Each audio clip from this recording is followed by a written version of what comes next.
You already noticed how some people wake up every single day with a strange feeling.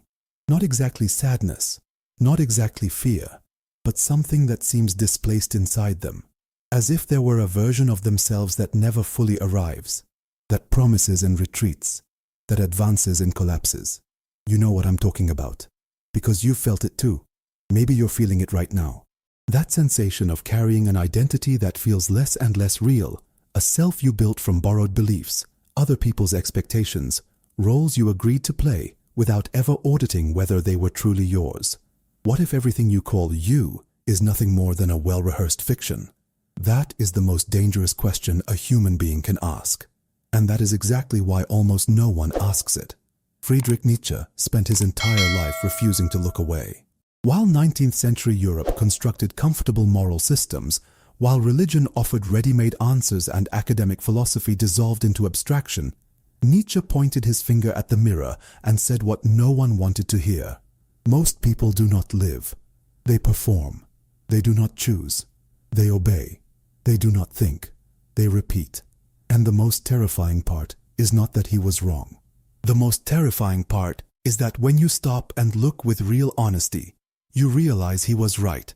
About you. About the beliefs you carry as if they were your own. About the identity you defend as if it were the truth. Nietzsche wrote, "The individual has always struggled to not be swallowed by the tribe."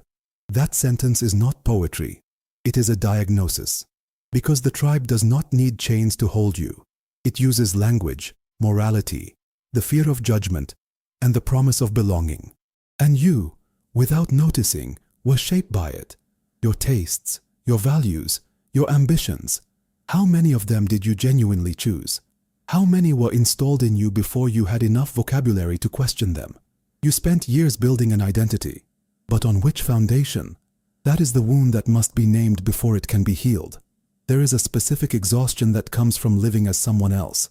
Not physical tiredness. Something deeper. The fatigue of maintaining a performance that never rests. Of constantly monitoring what you say, what you feel, what you desire, just to ensure you stay within the limits of what is expected of you. Have you ever stayed silent about something you believed because the room wouldn't approve? Have you ever abandoned a desire because no one around you validated it? Have you ever felt guilt for wanting something that seemed too large for someone like you? That pattern has a name. Nietzsche would call it slave morality. Not because you are weak, but because something inside you learned that shrinking is safer than expanding. And it is precisely that mechanism we need to examine now. Nietzsche's central concept is not power in the crude, vulgar sense of the word. It is not domination. It is not arrogance. It is what he called Wille zur Macht, the will to power, the will to flourish. The internal force that pushes every living being toward growth, expansion, and self-overcoming. This impulse is not optional. It exists in you right now. As you listen to this, the question is not whether it exists. The question is what you have done with it.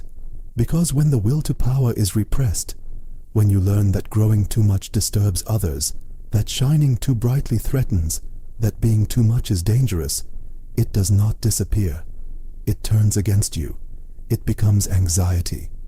It becomes procrastination. It becomes that permanent sensation of standing at the edge of something without ever crossing it. Nietzsche wrote, "To become what one is, one must not have the faintest notion of what one is." Think about that.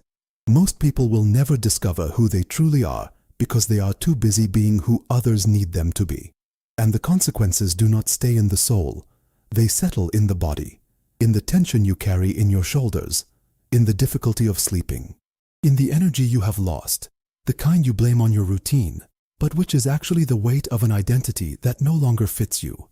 How many times have you woken up feeling like you were living the wrong life without being able to name exactly what was wrong? But there is something darker inside this equation. And now we need to face it directly.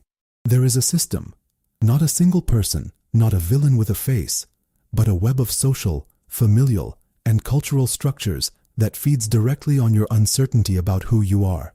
When you do not know who you are, you become governable. When you have no values of your own, you adopt the groups. When you fear losing belonging, you do anything to earn your place, even when that place diminishes you. This system is not consciously malicious. It is simply efficient. It rewards conformity and punishes difference. It rewards obedience and penalizes authenticity. Have you noticed how the people closest to you sometimes grow uncomfortable when you change? Not when you get worse, when you get better. Nietzsche called this collective resentment. The morality of the weak does not attack the strong with strength. It guilt trips them for being strong. It creates a language of virtue that is, at its core, a language of control. You're being selfish. You've changed. Who do you think you are? These phrases are not concern. They are repositioning attempts. Efforts to bring you back to a size that doesn't threaten. And the cruelest part is that you have internalized that voice. It no longer needs to come from outside. It lives inside you, using your own language, speaking in your own voice. But when you stop responding to that voice as if it were the truth, the entire game shifts. The solution is not to destroy everything you have built. It is not to turn your back on who you were. It is not about denying the past. It is about stopping the confusion between the past and the future. Nietzsche had a concept for this: the transvaluation of values, the capacity to examine the beliefs you inherited, lay them on the table, and ask without mercy, is this mine? Does this serve my life? Does this come from fear or from genuine choice? This process is not comfortable, but it is the only one that leads somewhere real. And it begins with gestures that are simultaneously small and radical. It begins when you say no without explaining yourself, when you choose a direction without asking for permission, when you stop justifying your values to people who never respected them, when you let a silence sit uncomfortable instead of filling it with apologies, when you act from what you want, not from what will avoid judgment. Nietzsche wrote, "Man's greatness lies in being a bridge, not an end." And the bridge begins exactly where you are, not where others think you should be. If you are in this process of dismantling and rebuilding yourself, you will find in Nietzsche not a self-help guide, but an honest mirror, sometimes brutal, of what is actually happening inside you. There will be resistance. Count on it. The people around you will interpret your transformation as threat, as crisis, as arrogance. You will lose approvals you once needed. You will grow distant from places you once called home. That will hurt. But there is a kind of pain that is constructive, that does not drain you, but liberates you. And there is an enormous difference between suffering to maintain a false identity and suffering to build a true one. You already know the difference. You feel it. And it is exactly that feeling that will guide everything that comes next. After you cross the rupture with the identity that was never yours, something strange happens. First comes the silence. A silence that seems like emptiness, but is not. It is space. Then comes clarity. Not certainty, but clarity. The feeling that what you think is genuinely yours. That what you feel does not need to be justified. That what you want does not need to be approved. Then comes something very few people ever experience. The peace of not needing to be different from what you are. Not because you have reached some final destination, but because you have stopped running from yourself. You stop being a reactor and begin to be a creator. You will lose people, but you will find yourself.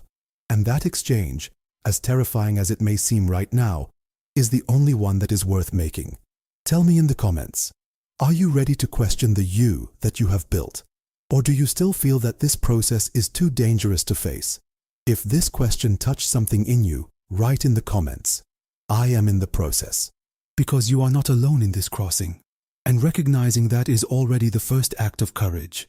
Keep watching the next video. It matters, far more than you can imagine.